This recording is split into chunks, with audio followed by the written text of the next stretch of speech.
Hello everyone. आज हम लोग बात करने वाले हैं सीखने के यानी अधिगम के नियमों के बारे में, लॉज ऑफ लर्निंग के बारे में। ऐसा कोई एग्जाम नहीं है जिसमें सीडीपी आती हो और लॉज ऑफ लर्निंग यानी अधिगम के नियम उसमें ना पूछे जाते हैं। बेसिकली अगर हम बात करें तो अधिगम के कुल 8 नियम होते हैं, जिन्हें हम दो पार्ट्स में डिवाइड करते हैं। एक होते हैं आपके प्राइमरी लॉज ऑफ लर्निंग, सीखने के मुख्य नियम या सीखने के प्राथमिक नियम, जिनकी संख्या 3 है।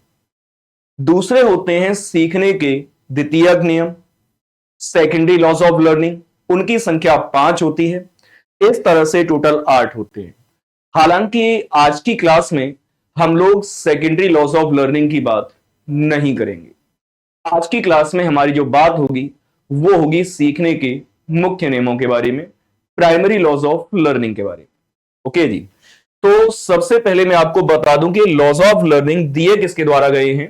तो सीखने के नियमों के जो प्रतिपादक हैं, चाहे प्राइमरी की पूछें या सेकेंडरी की, प्राथमिक नियम या द्वितीयक नियम, ये सभी आपके थॉर्नडाइक के द्वारा दिए गए हैं। थॉर्नडाइक जो कि आपके एक अमेरिकन साइकोलॉजिस्ट हैं। कहां के निवासी हैं ये? अमेरिका के हैं। कई बार आपसे पूछ लेता है, अमेरिका के मनोवैज्ञानिक हैं, अमेरिकन मनोवैज्ञानिक हैं ये। दूसरी बात आपको यह भी ध्यान रखनी है कि ये अपने आप में एक बहुत बड़ा नाम है। वो इसलिए क्योंकि आजकल एजुकेशन के क्षेत्र में मनोविज्ञान का स्तर बढ़ता जा रहा है, और ये उस स्तर में जिसे आप शिक्षा मनोविज्ञान कहते हैं, एजुकेशन साइकोलॉजी, ये शिक्षा मनोविज्ञान के जनक है। शिक्षा मनोविज्ञान के कौन है ये? कि भाई ये शिक्षा मनोविज्ञान के जनक कहलाते हैं। Father of education psychology is Edward Lee Thorndike. इन्होंने सीखने के नियम प्रतिपादित किए और एक पुस्तक लिख दी जिसका नाम है एजुकेशन साइकोलॉजी। एजुकेशन साइकोलॉजी यानी शिक्षा मनोविज्ञान नामक पुस्तक में इन्होंने सीखने के नियमों का उल्लेख किया है।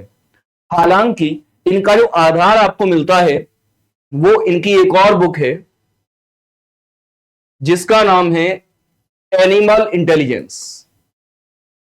एनिमल इंटेलिजेंस ये भी इनके द्वारा लिखी गई काफी महत्वपूर्ण पुस्तक है, जिसमें इनके पशुओं पर बहुत सारे प्रयोग हैं।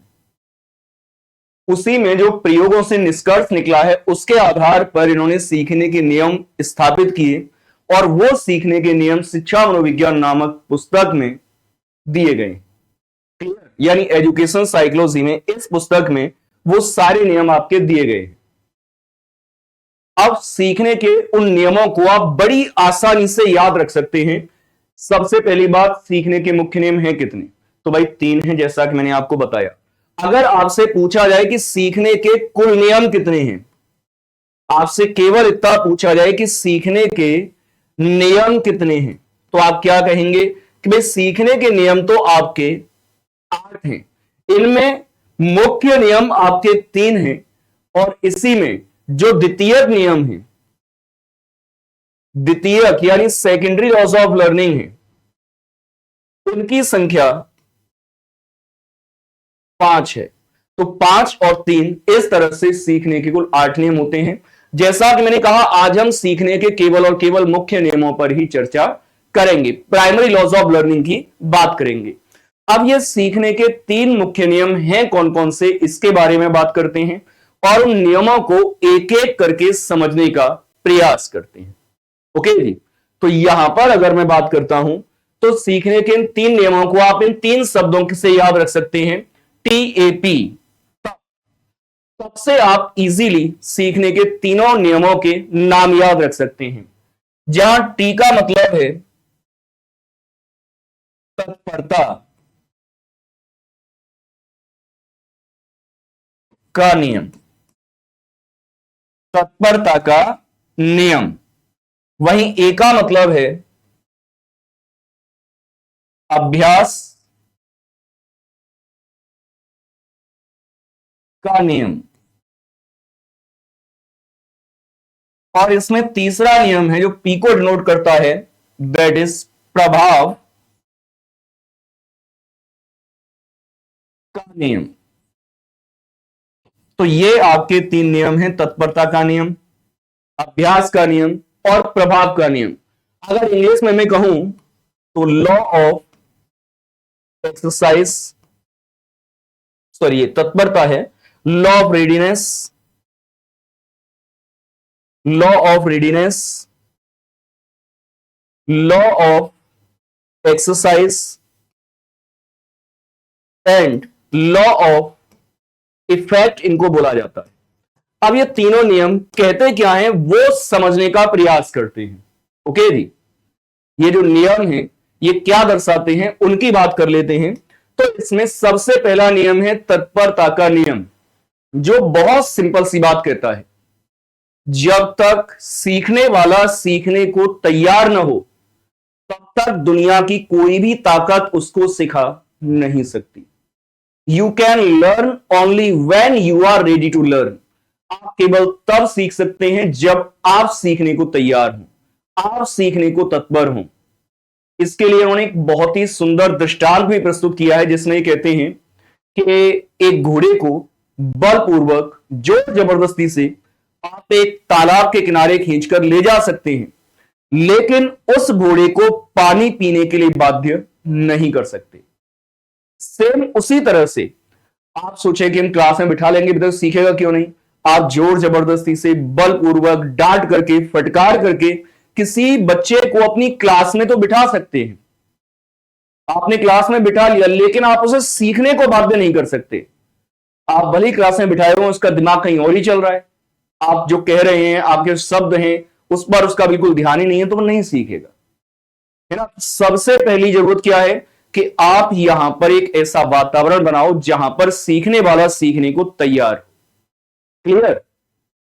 तो यहां पर तत्परता का नियम क्या कहता है कि भाई सीखने को अगर आपके अंदर तत्परता है, अगर आप सीखने को तैयार हैं तो आप सीख जाएंगे, अदरवाइज दुनिया की कोई भी ताकत आपको सिखा नहीं सकती। बहुत सिंपल नियम है। अब फिर आता है इनका दूसरा नियम, जिसे हम क्या कहते हैं, अभ्यास का नियम।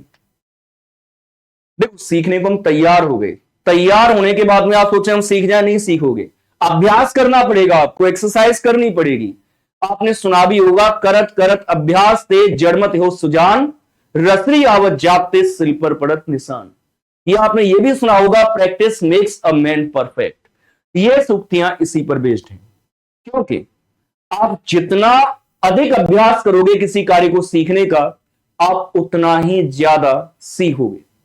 और अगर आप अभ्यास नहीं करोगे या अभ्यास करना छोड़ दोगे तो अधिगम आपका यानी लर्निंग आपकी कमजोर हो जाएगी, आप भूलने लगोगे, यानी सीखी हुई चीजें आपको याद नहीं रहेंगी। यही इसे बताते हैं।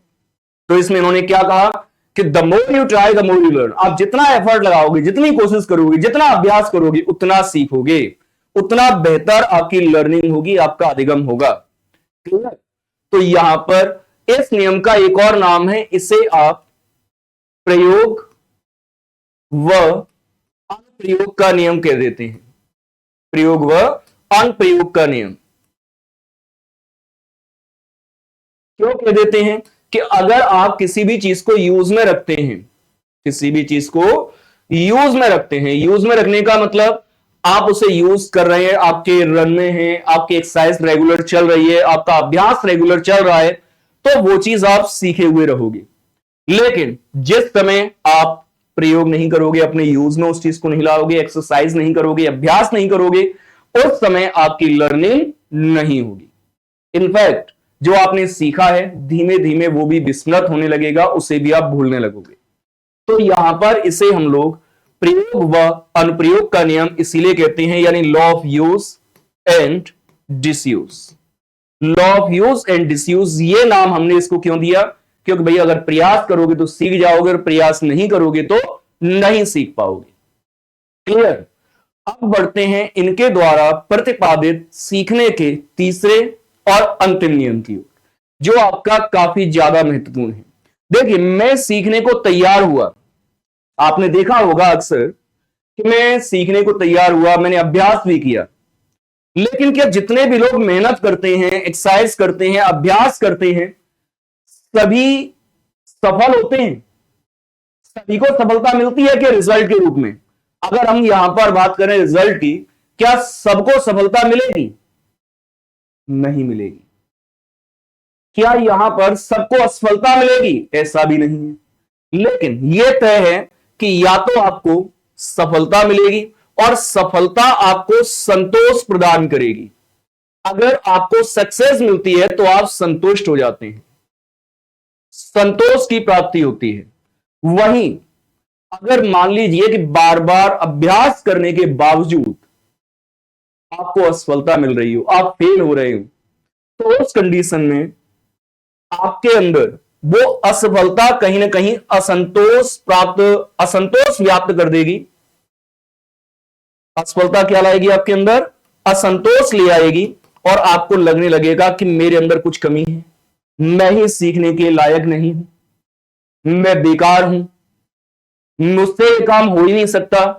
और धीमे धीमे आप असंतुष्ट होकर के सीखने की प्रक्रिया को छोड़ दोगे। लेकिन अगर आपको लगातार सफलता मिलती है तो आप सीखना कंटिन्यू करते हैं और लगातार आपका सीखना जारी रहता है। लेकिन जब आपको बार बार असफलताएं मिलती हैं तो वहां पर आप गिव अप कर जाते हैं, हार मान बैठते हैं और सीखने के लिए प्रयास करना भी छोड़ देते हैं। तो यहां पर आखिरकार ये जो आपने मेहनत की, अभ्यास किया, उसका रिजल्ट क्या रहा, उसका प्रभाव जो आपके ऊपर पड़ेगा ना, सक्सेस और फेलर का, वो भी कहीं ना कहीं आपके सीखने की प्रक्रिया में अहम योगदान देता है। और यहां पर यह भी कहा जाता है कि इस चीज में जब एक विद्यार्थी को असफलता मिल रही हो मेहनत करने के बावजूद, वो मेहनत कर रहा है, लगातार मेहनत कर रहा है, प्रयास कर रहा है, एफर्ट्स लगा रहा है, फिर भी उसे असफलता मिल रही हो, तो वहां पर एक टीचर का रोल होता है कि क्योंकि लगातार मिलने वाली असफलताओं से उस बच्चे का आत्मविश्वास जमीन में गड़ा होता है। हम कितना भी यहां पर बोल दें कि कभी भी कॉन्फिडेंस लेवल डाउन मत होने दो, लेकिन अगर बार बार असफलता मिलेगी तो वो डाउन हो ही जाता है। तो ऐसी कंडीशन में जो टीचर्स हैं उनको एक अभिप्रेरक का रोल निभाना चाहिए, एक मोटिवेटर बन जाना चाहिए और ऐसे बच्चों में फिर से सीखने के प्रति एनकरेजमेंट पैदा करना चाहिए, मोटिवेशन लेवल इनका अप करना चाहिए, इनके मोराल को बढ़ाना चाहिए, इनके मनोबल को उच्च स्तर का करना चाहिए।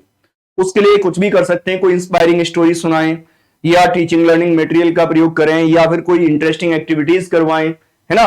लेकिन इनको डिमोटिवेट न होने दें, क्योंकि डिमोटिवेट होने पे गिव अप कर देंगे और गिव अप अच्छी चीज नहीं होती।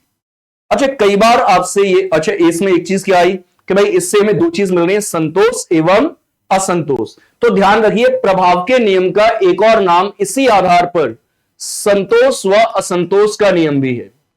इसे आप संतोष व असंतोष का नियम भी कहते हैं। संतोष व असंतोष का नियम, that means law of satisfaction and dissatisfaction. Law of satisfaction and dissatisfaction, संतोष एवं असंतोष का नियम, यह भी इसका एक नाम पड़ जाता है। अब कई बार आपसे पूछा जाता है कि थॉर्नडाइक का ऐसा कौन सा नियम है जिसमें इन्होंने पुरस्कार एवं दंड की बात कही है, रिवार्ड एंड पनिशमेंट की बात की। तो याद रखना, थॉर्नडाइक एक नियम में इनकी बात करते हैं। रिवार्ड, रिवार्ड क्या है? आपके नजरिए से दुनिया में सबसे बड़ा पुरस्कार आपके लिए क्या हो सकता है? जो गोल मैंने अचीव करने की सोचा है, अगर मैं उस गोल को अचीव कर सकूं, प्राप्त कर सकूं, सफल हो जाऊं, सक्सेसफुल हो जाऊं, तो सफलता से बड़ा मेरे लिए कोई पुरस्कार नहीं है। थॉर्नडाइक क्या कहते हैं कि यहां पर सफलता से बड़ा कोई पुरस्कार नहीं है, यह सफलता आपको पुरस्कृत करती है और इस कंडीशन में आप हमेशा हाईली मोटिवेटेड रहते हैं, क्योंकि आप जिधर कदम बढ़ा रहे हैं उधर ही आपके साथ में सक्सेस आ रही है। तो यहां पर आपका लर्निंग लगातार चलता रहता है, कंटिन्यू रहती है और आप कभी भी हार नहीं मानते और धीमे धीमे आपका एटीट्यूड भी नेवर गिव अप एटीट्यूड वाला हो जाता है ना। वहीं पर अगर मैं बात करूं कि भाई आपके लिए पनिशमेंट क्या है सबसे बुरा? देखिए, हम कुछ भी करने की ठाने, उसके लिए बार बार कोशिश करें और फिर भी वहां पर हमें सफलता न मिल रही हो। मैं लगातार मेहनत की, मैंने बहुत जबरदस्त तरीके से मेहनत की, और मेहनत करने के बावजूद मुझे असफलता मिल जाए, फेलियर मिल जाए, तो इससे बड़ा अभिशाप, इससे बड़ा पनिशमेंट मेरे लिए कोई हो नहीं सकता कि मेरी एक लंबे समय की मेहनत की वैल्यू क्या निकल रही है, द रिजल्ट इज जीरो। तो किसी भी इंसान के लिए जो दंड है ये असफलता होती है, असफलता से बढ़कर के कोई दंड नहीं है। यानी ये संतोष एवं असंतोष के नियम में या प्रभाव के नियम में सक्सेस को सफलता से और फेलर को असफलता से चिन्हित करते हैं। तो ये थी थॉर्नडाइक के सीखने के मुख्य नियमों की बात। तीनों नियम मैंने आपको डिटेल में एक्सप्लेन कर दिए हैं। इनमें मुझे नहीं लगता है कि आपको कोई डाउट होगा। अगर आपको कोई डाउट हो तो आप कमेंट बॉक्स में लिख सकते हैं। अगर यह वीडियो आपको पसंद आई हो तो भी आप कमेंट बॉक्स में लिख सकते हैं।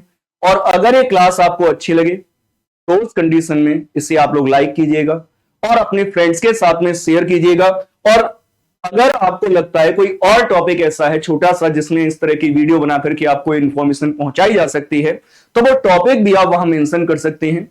और इस तरह की टॉपिक्स जो सभी एग्जाम्स के लिए उपयोगी होते हैं, उनकी कोशिश होगी हमारी कि आप तक रेगुलरली पहुंचते रहें। तो आप लोग जुड़े रहिएगा खान ग्लोबल स्टडीज के साथ में। हंसते रहिए, मुस्कुराते रहिए। आपसे फिर मुलाकात होगी। Thank you very much.